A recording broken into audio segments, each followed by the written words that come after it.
जय हिंद दोस्तों। भारत ने उतार दी मिसाइल, अब होगा असली खेल शुरू। पीएके के नहले पर भारत का दहला लगा है। जिस समंदर में थी मिसाइल टेस्ट की तैयारी, वहीं भारतीय नेवी ने दिखाई। डिस्ट्रॉयर की ताकत अरब सागर में किया गया।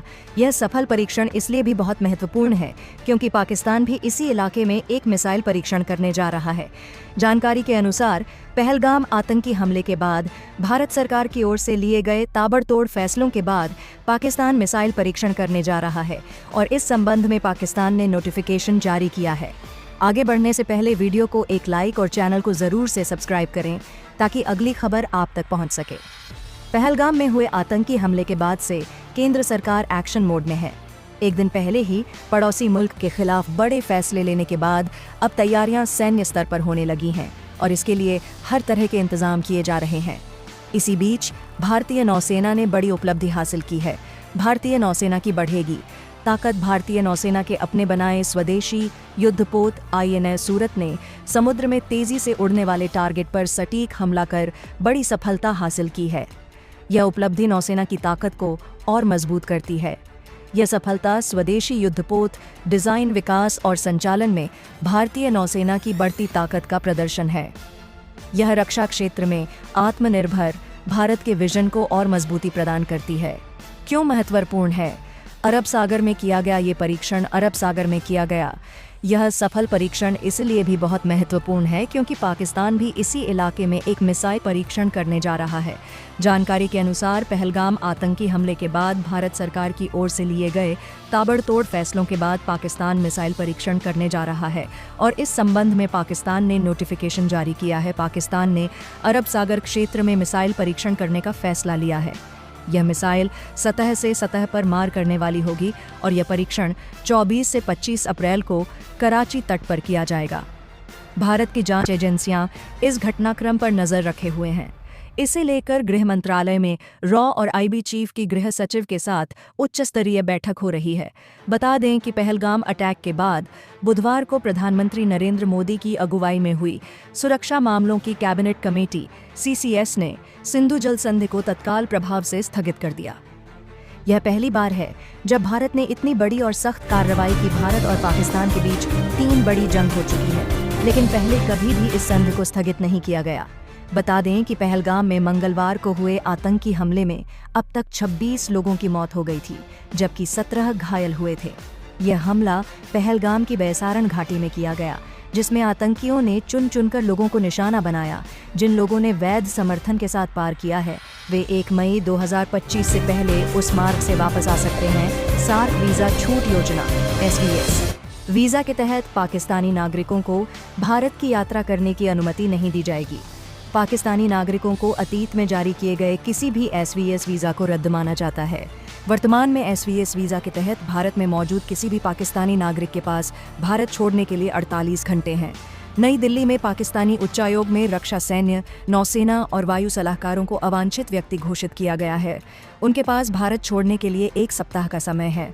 उच्चायोग के कर्मचारियों की संख्या में कमी की गई। भारत ने पाकिस्तान से कहा है कि वह नई दिल्ली में अपने राजनयिक उपस्थिति को घटाकर 30 कर्मचारियों तक सीमित कर दे।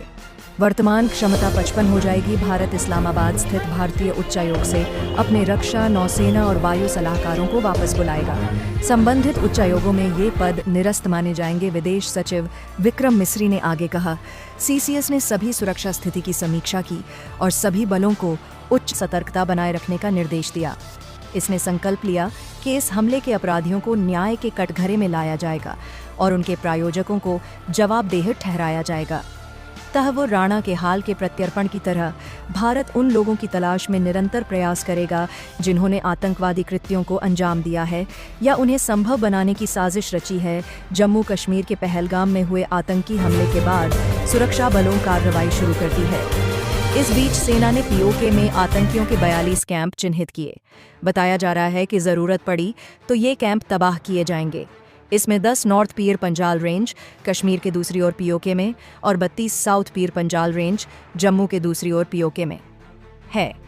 POK में आतंकियों के कुल 110 से 130 लॉन्च पैड होने की संभावना है। नॉर्थ पीर पंजाल में 30 से 35 आतंकी लॉन्च पैड है। POK में साउथ पीर पंजाल के इलाके में 100 के करीब आतंकी लॉन्च पैड है। पहलगाम में हुए नृशंस आतंकवादी हमले के एक दिन बाद बुधवार शाम को प्रधानमंत्री नरेंद्र मोदी की अध्यक्षता में सुरक्षा संबंधी कैबिनेट समिति (CCS) की बैठक चल रही है। पीएम मोदी का अध्यक्षता में CCS की बैठक हुई। पीएम मोदी के अलावा सुरक्षा संबंधी कैबिनेट समिति में गृह मंत्री अमित शाह, रक्षा मंत्री राजनाथ सिंह, विदेश मंत्री S जयशंकर और वित्त मंत्री निर्मला सीतारमण शामिल हैं। पहलगाम हमले के बाद भारत कड़े कदम उठा सकता है। प्रधानमंत्री की अध्यक्षता वाली CC की मीटिंग में पाकिस्तान से राजनयिक रिश्ते खत्म करने पर फैसला हो सकता है। सिंधु जल समझौते पर भी बड़ा फैसला हो सकता है। रक्षा मंत्री राजनाथ सिंह ने पहलगाम आतंकी हमले की निंदा की। उन्होंने देशवासियों को आश्वस्त किया कि सरकार हर जरूरी कदम उठाएगी। उन्होंने कहा, आतंकवाद के खिलाफ हमारी जीरो टॉलरेंस पॉलिसी है। भारत का एक एक नागरिक इस कायरतापूर्ण हरकत के खिलाफ एकजुट है। भारत को डराया नहीं जा सकता है। मैं देशवासियों को आश्वस्त करता हूं कि घटना के मद्देनजर भारत सरकार हर वो कदम उठाएगी जो जरूरी और उपयुक्त होगा। इससे पहले गृहमंत्री अमित शाह ने पहलगाम के बैसरन का दौरा किया, जहां आतंकवादियों ने हमला किया था। जम्मू कश्मीर के अनंतनाग जिले के पहलगाम में मंगलवार 22 अप्रैल 2025 को हुए आतंकी हमले के तार पाकिस्तान से जुड़े हैं। जांच एजेंसियों ने इस आतंकी हमले के बाद जो डिजिटल सबूत इकट्ठे किए हैं, उसके कनेक्शन पाकिस्तान तक पहुंचे हैं। भारत की खुफिया एजेंसियों ने यह जानकारी दी है कि इस हमले के संदिग्ध आतंकवादियों के डिजिटल फुटप्रिंट पाकिस्तान के मुजफ्फराबाद और कराची स्थित सेफ हाउस तक पहुंच रहे हैं। इस आतंकवादी हमले में अब तक 2 विदेशी समेत कुल 28 लोग मारे गए हैं और 2 दर्जन से ज्यादा अभी भी घायल हैं, जिनका इलाज जारी है। सेना के हथियारों के साथ पूरी तरह से ट्रेंड थे हमलावर। भारतीय के खुफिया विभाग ने घटनास्थल पर फोरेंसिक एनालिसिस और आतंकी हमले में बचे लोगों से जानकारी इकट्ठा की है। उसके मुताबिक इस बात की जानकारी साझा की गई कि आतंकवादियों ने पर्यटकों पर हमला करने के लिए सेना के लिए इस्तेमाल होने वाले हथियारों का इस्तेमाल किया था। इस बात से यह साफ है कि हमलावर सभी जरूरी हथियारों से लैस थे और पूरी तरह से ट्रेंड थे। इसके अलावा इस बात के भी संकेत मिले हैं कि आतंकियों को बाहर से लॉजिस्टिक सपोर्ट और सहायता मिल रही थी।